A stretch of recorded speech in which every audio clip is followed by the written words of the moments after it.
నమస్తే అన్న అందరికీ నమస్కారం. కువైట్లోని ఇండియన్ ఎంబసీ కీలక ప్రకటన చేసింది.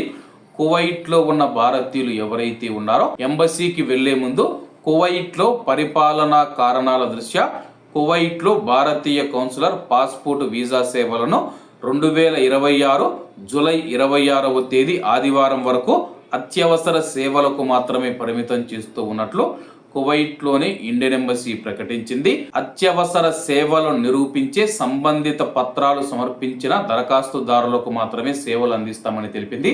ప్రస్తుతం కువైట్లో ఉన్న భారతీయులు ఎవరైతే ఉన్నారో మీకు ఇంకా ఎమర్జెన్సీగా మీ యొక్క పాస్పోర్ట్ రెన్యువల్ కావచ్చు, లేకపోతే ఇతరుల సేవలు ఏవైతే ఉన్నాయో ఎమర్జెన్సీగా చేస్తే తప్పితే ఇబ్బందులు ఎదుర్కొంటామని చెబుతూ ఉన్నవారు ఎవరైతే ఉన్నారో అటువంటి భారతీయులు దానికి సంబంధించిన దరఖాస్తులు పత్రాలు ఏవైతే ఉన్నాయో వాటిని సమర్పించి అవి ఎమర్జెన్సీ సేవలుగా మేము గుర్తించిన తర్వాత వాటిని పరిగణలోకి తీసుకుంటామని చెప్పేసి అత్యవసర సేవల్లో తత్కాల్ పాస్పోర్ట్లు, ఎన్ఆర్ఐ సర్టిఫికెట్లు, సివిల్ ఐడి గడువు ముగియనున్న వారికి మాత్రమే స్వల్పకాలిక పాస్పోర్ట్లు, అంటే బతాకా సమయం ముగుస్తూ ఉన్నవారు ఎవరైతే ఉన్నారో గడువు ముగుస్తూ ఉన్నవారు ఎవరైతే ఉన్నారో వారికి పాస్పోర్ట్లను జారీ చేస్తారు.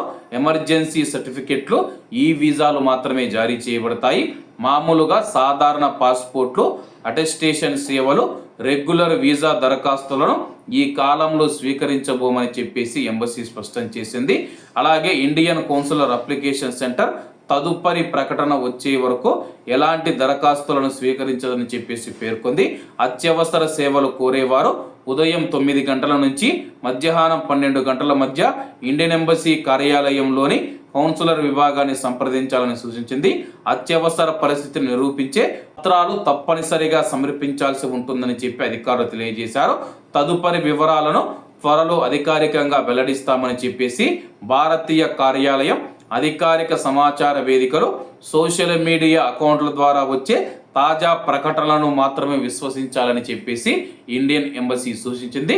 కాబట్టి అందరూ బాగుండాలి, అందులో మనం ఉండాలి. అందరికీ నమస్తే అన్న, జై హింద్.